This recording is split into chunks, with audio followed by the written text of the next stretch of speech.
सरकार को अगर हटाने के लिए मुझे किसी का सहयोग लेना पड़ा या किसी को सहयोग देना पड़ा तो मैं पीछे नहीं हूँ। 403 पे लड़ेगी क्या? नहीं, मैंने आपको बताया तैयारी 403 पे की गई। मतलब गठबंधन के लिए आप तैयार हैं? हाँ, मैं तैयार हूँ बिल्कुल।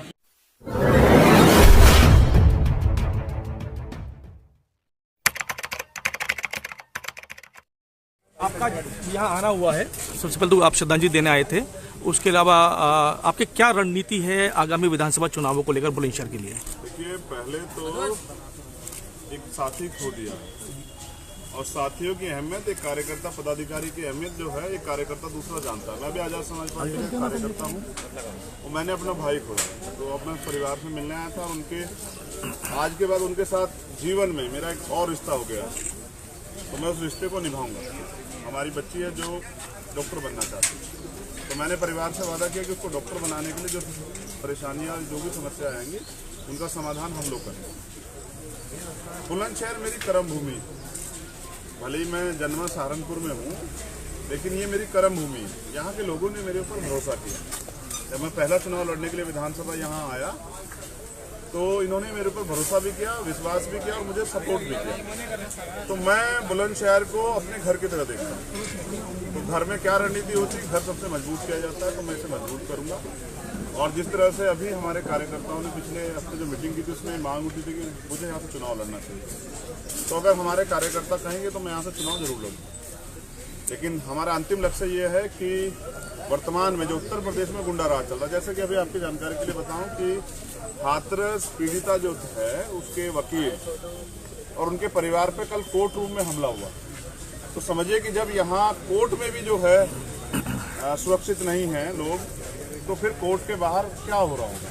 तो यानी कि आम जनता न्याय कैसे सुनिश्चित होगा? तो मैंने तो माननीय न्यायालय से ट्वीट करके अभी अपील की है कि वो उस अपराधी को गिरफ्तार करें, क्योंकि अगर न्यायपालिका में से भी न्याय नहीं मिलेगा और वहां भी जनता सुरक्षित नहीं तो न्याय सुनिश्चित कैसे होगा? ये बड़ा सवाल है।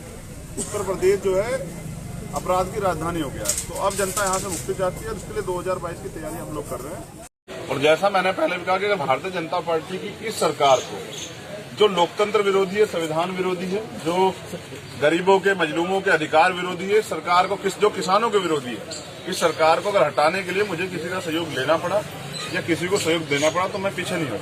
403 पे लड़ेगी क्या? नहीं, मैंने आपको बताया तैयारी 403 पे की गई। मतलब गठबंधन के लिए आप तैयार हैं? हाँ, मैं तैयार हूँ बिल्कुल, क्योंकि मैं इस सरकार को, जो वर्तमान में सरकार है, जहाँ व्यापारी भी बेबस है, जहाँ किसान भी बेबस है, जहाँ मजदूर भी बेबस है, तो इस देश को की रखवाली करना इस देश के नौजवानों की जिम्मेदारी है। गठबंधन के लिए आप किस पार्टी को भरोसा है कि अगर जो आपकी नीतियां हैं वो पार्टी आपके साथ मिलकर काम कर पाएगी अगर जीत कर आते हैं? कॉमन मिनिमम प्रोग्राम, हमारे अपने एजेंडे, हमारे अपने मुद्दे, जैसे हमारा मुद्दा है यहाँ महिलाओं की सुरक्षा, हमारा मुद्दा है यहाँ नौजवानों को रोजगार, हमारा मुद्दा है यहाँ टोल फ्री, हमारा मुद्दा है टोल जो देखिए कैसे लोग की जेब काट रहे हैं, डबल लेते हैं, तो ये सब चीजें जो ना, हमारा मुद्दा है पढ़ाई, हमारा मुद्दा जो है रिजर्वेशन, तो हमारा मुद्दा है किसानों के लिए एमएसपी की गारंटी। तो ये जो सब चीजें हैं, किसानों का कर्जा माफ, बिजली का बिल देख रहे हैं आप, 7.5-8 रुपए यूनिट आती है उत्तर प्रदेश में, तो सोने के तारों में तो नहीं आती है। तो ये सरकार तो छलावा कर रही है, धोखा कर रही है,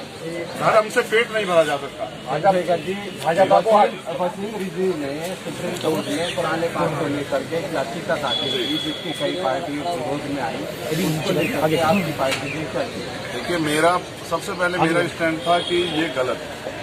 देखिए, भारत में धार्मिक स्वतंत्रता और इसलिए के लिए कॉन्स्टिट्यूशन के आर्टिकल 25-26 है, किसी भी धर्म पे या उसके धर्म के मानने वाले लोगों के साथ खिलवाड़ नहीं हो सकती। वसीम रिजवी का बयान कठोर जो है आलोचना के लायक है और मैं उन पर चाहता हूँ सबसे सख्त कार्रवाई, जिससे कि यहाँ इस्लाम धर्म के मानने वाले लोगों को ठेस न हो।